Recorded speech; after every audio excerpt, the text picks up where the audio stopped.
Saudamos a todos os irmãos e amigos em nome de nosso Senhor Jesus Cristo. E você é bem-vindo e bem-vinda nesse momento para ouvir juntamente conosco a palavra de Deus. Nosso tema hoje à noite é o seguinte: semeando com lágrimas na obra missionária e colhendo com alegria. Nosso texto está em Atos, capítulo 13, de 1 a 3. Diz assim as Escrituras: havia na igreja de Antioquia profetas e mestres, Barnabé, Simeão por sobrenome Níger, Lúcio de Cirene, Manaém, Colácio de Herodes, o tetrarca, e Saulo. E servindo eles ao Senhor e jejuando, disse o Espírito Santo: separai-me agora Barnabé e Saulo para a obra que os tenho chamado. Então, jejuando e orando e impondo sobre eles as mãos, os despediram. A nossa ideia central nesse momento é que a igreja cumprirá sua tarefa quando a atividade missionária fizer parte de sua vida em todos os lugares e em toda e qualquer situação. Em primeiro lugar, nós vamos ver missões em Antioquia, da Síria. Atos 13, de 1 a 3. Essa igreja de Antioquia, ela surge quase no momento que acontece o grande avivamento do Pentecoste, em Jerusalém. Naquele mesmo ano, no retorno às suas cidades, as pessoas começaram a anunciar o Evangelho, e chega a notícia a Pedro, Tiago e João e aos demais apóstolos que havia um trabalho em Antioquia da Síria. Então a igreja em Jerusalém se reúne, avalia a situação e manda para lá o seu pastor, servo de Deus, Barnabé. Barnabé chegando lá, nós podemos ver isso em Atos 11, no capítulo 11, ele vê a mão de Deus e a graça de Deus sobre os crentes em Antioquia da Síria. E ele vê a obra muito grande, pessoas anunciando o Evangelho umas para outras, pessoas anunciando tanto aos judeus quanto aos gregos. E ele faz um relatório à igreja de Jerusalém. E lá, nessa visita, Barnabé entende que é um lugar próprio para que Saulo esteja lá para ajudá-lo. Então, Barnabé vai à procura de Saulo e eles ficam pregando e evangelizando e doutrinando a igreja por cerca de 1 ano. E nesse período, a Bíblia mostra aqui que essa igreja ela tem pessoas capacitadas, pessoas chamadas por Deus. Então, a resposta ao chamado de Deus, à obra missionária, deve ser imediato. O texto diz que eles estavam orando e nessa igreja haviam profetas, haviam mestres, e entre esses é denominado aí as pessoas que tinham esse dom dado por Deus para anunciar a palavra do próprio Deus. E em revelação do Espírito Santo à igreja, aos apóstolos, especialmente a Saulo e a Barnabé, ou Barnabé e Saulo, em seguida a igreja continua nesse espírito de oração, e através da imposição das mãos, que a meu ver é uma simbologia que nos remete a igreja apoiar quem ela envia, a igreja sustentar, a igreja está orando pela obra missionária, tanto local quanto mundial, e está também cuidando daqueles que são enviados por ela. Então, eles enviam para fazer essa grande obra. Então, a igreja era usada por Deus e ela vivia em amor, é o que a gente vê de 1 até 3. Não havia racismo no início da obra missionária. Simeão e Lúcio, eles eram negros. E, inclusive, um era uma espécie de escravo que fora criado pelo rei Herodes. E você vê que aí, quando o Evangelho chega no Pentecostes, através da pregação de Pedro, e muitos desses lugares, como Cirene e essa região aí da Capadócia e da Ásia, se convertem de Antioquia da Síria, de Antioquia da Psídia, eles voltam para os seus lares, mas voltam anunciando as maravilhas de Deus. E o resultado foi exatamente que essa igreja Antioquia da Síria foi uma das igrejas a crescer sem, digamos assim, a supervisão dos apóstolos no início. Segundo historiadores desse texto, cerca de 2 a 3 anos, essa igreja passou sem uma liderança, vamos dizer assim, apostólica. E Paulo fica esquecido quase entre 8 e 10 anos. E essa igreja, quando Barnabé vai visitá-la, ela já tem seus 5 anos de idade. Ela é uma boa comunidade.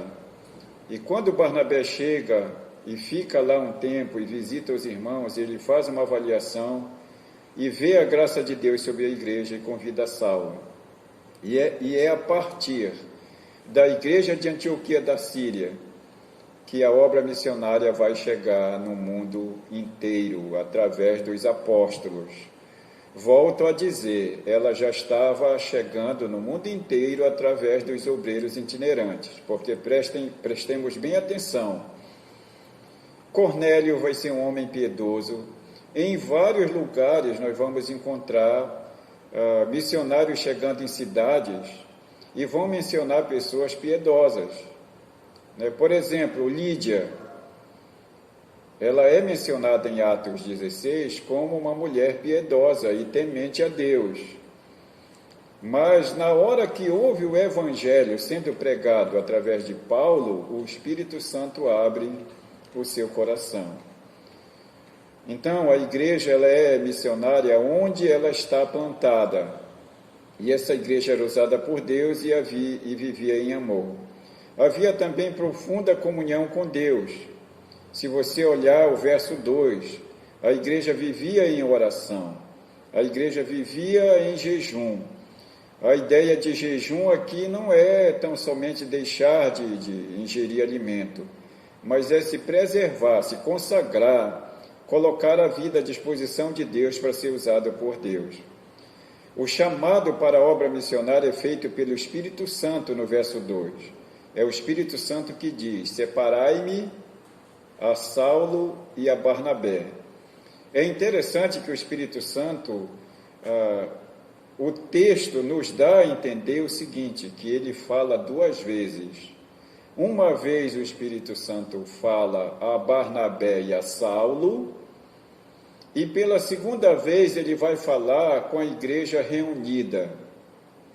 Então, a obra missionária, o chamado missionário, via de regra, ele é comprovado por algum bom testemunho de quem é chamado, ou então pelo testemunho da comunidade.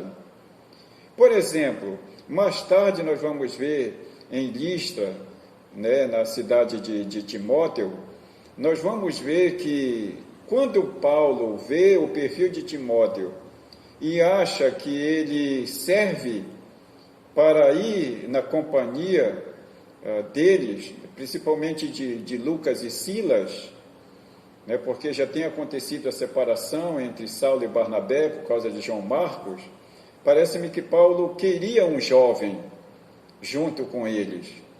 E o perfil de Timóteo, ele não é somente comprovado por Saulo e por Silas e por Lucas, ele é comprovado também pelos habitantes de 2 cidades, que vão dar bom testemunho de Timóteo. Então, aqui nós vemos nesse chamado a comprovação do Espírito Santo aos missionários, no caso Barnabé e Saulo, e vamos ver a comprovação do chamado de acordo com o verso 2 e o verso 3, a igreja. Né? Então, é meio perigoso alguém dizer que é vocacionado, que tem uma obra para fazer na igreja, e a igreja, há vários tempos, meses, anos, não vê a mão de Deus sobre a vida dessa pessoa. Então, é meio perigoso. Normalmente, é a igreja que vai separar, que vai dizer, são os anciãos, os presbíteros, os diáconos, que normalmente vão homologar quando alguém se levanta na igreja e diz que é chamado para uma obra. A segunda coisa que vamos ver nessa ideia aqui de que a igreja cumprirá sua tarefa missionária e quando a obra missionária faz parte da sua vida em todo lugar, em toda e qualquer situação, nós vamos ver também a obra missionária em Chipre, em resposta à pronta obediência dos apóstolos. Então, eles se sentem separados para não ficar tão somente em Antioquia, mas sair para outros lugares. E a igreja também se sente confortável em enviar. Eu quero aqui abrir um parêntese ou uma nota de rodapé para dizer que a igreja de Antioquia da Síria está enviando o seu melhor pastor, Barnabé, e o seu melhor pregador, apóstolo Paulo. A igreja deve enviar o que há de melhor, tanto para o seminário, para o preparo da obra, quanto aqueles que já estão preparados, que serão enviados, ou para começar uma congregação, ou para ir para missões transculturais ou internacionais. Não importa, o importante é que a igreja deve enviar o que há de melhor. Alguém está dando trabalho na igreja, alguém está perturbando a liderança da igreja, vamos mandar para o seminário. Essa não é a boa regra de escolha de se enviar alguém, mas são aqueles que são usados por Deus e na nossa avaliação são os melhores. A segunda parte que vamos falar hoje é missões em Chipre, capítulo 13, de 4 a 13. As diversas reações humanas e malignas não impedem o avanço da obra de Deus. Por mais que o nosso plano, o nosso projeto, a nossa viagem missionária seja cheia de reverses, de dificuldades, isso não significa que Deus não está conosco e que a obra não será feita, porque não são as circunstâncias, nem a obra maligna e nem a obra humana que vai impedir o avanço da obra missionária e a obra de Deus de ser feita. Em primeiro lugar, em Chipre, a pregação nas sinagogas, verso 4 e 5, a oportunidade dada primeiro aos judeus. Paulo fala disso na carta aos Romanos, que aos judeus foi dado em primeiro lugar a revelação e depois veio para os gentios. E a promessa foi feita aos judeus. Paulo diz isso também na carta aos Efésios. Se não me falha a memória, ali no capítulo 1, já quase no final do capítulo, quando Paulo vai falar a respeito do selo do Espírito Santo, Paulo diz dessa viva esperança que é Jesus Cristo e da redenção em Jesus Cristo, que os judeus esperavam de antemão, ou seja, eles tinham conhecimento pelos profetas do Antigo Testamento dessa esperança, então eles esperavam Cristo. E Paulo fala no mesmo texto, tanto eles quanto vós, que seriam os gentios, também agora esperam, têm essa esperança. No capítulo 4 de Efésios, Paulo vai dizer que nós somos filhos de um só Pai, nós temos um só Deus e participamos de um só batismo e de um só corpo, quer sejamos judeus ou gentios, pela fé. Então a oportunidade foi dada aos judeus. Chegando em Pafos, uma cidade importante do Império Romano, o falso profeta Elimas, que era uma espécie de assessor do procônsul Sérgio Paulo, e é bom que se diga que essa cidade de Pafos, ela era uma cidade famosa por suas lindas edificações e a sua arquitetura. E também ela tinha um grande templo dedicado a deusa Afrodite, no caso do panteão grego, e a deusa Vênus, no panteão romano. Então a cidade era o centro administrativo religioso da ilha. Bem como essa cidade era a residência do procônsul romano, né, uma espécie de senador que respondia por aquela província romana. Esse camarada, o Sérgio Paulo, ele era um homem inteligente, ele era um homem voltado à literatura, e parece-me que ele gostava de ouvir boas pregações, e Saulo era um grande pregador. Entre os apóstolos, irmãos, quando nós olhamos as cartas do apóstolo Paulo e quando nós vimos as suas pregações em Atenas, em Corinto, em vários lugares, nós devemos admitir que o camarada era realmente um grande pregador, um conhecedor das Escrituras, um homem usado por Deus, mas também que tinha uma boa homilética, uma boa maneira de se comunicar. E ele conhecia também muito da filosofia grega e muito da lei judaica, até porque ele era um doutor da lei. E o Elimas, né, no caso aí, o falso profeta, que é chamado de Bar Jesus, né, de filho de Jesus, ele fica cheio de inveja e ciúmes e começa a atrapalhar a mensagem de Paulo. Começa a atrapalhar a obra do Evangelho. Como ele era chamado de filho de Jesus, ou filho de Deus, Paulo, fitando os olhos nele, e diz: ó filho do diabo, até quando perverterás os santos caminhos do Senhor, pois ficarás cego. Que ele fica cego imediatamente, faz aceno para que alguém o guie, e naquele lugar a Bíblia diz que há muito temor, e a obra é feita, e muitos creem no Evangelho através dessa maravilha operada pelo apóstolo Paulo. A última coisa que nós vamos ver aqui também é que as reações humanas, elas não impedem o crescimento do Evangelho. A desistência de João Marcos, no verso 13, talvez por sua falta de maturidade cristã, ou medo de adoecer, que aquela região era contaminada por doenças tipo malária e outras enfermidades, e também a confusão. Onde Paulo chegava para pregar o Evangelho, tinha muita confusão de judeus, de gentios, e uns querendo matá-lo, outros querendo prendê-lo. E também, onde Paulo chegava, Deus preparava pessoas para recebê-lo.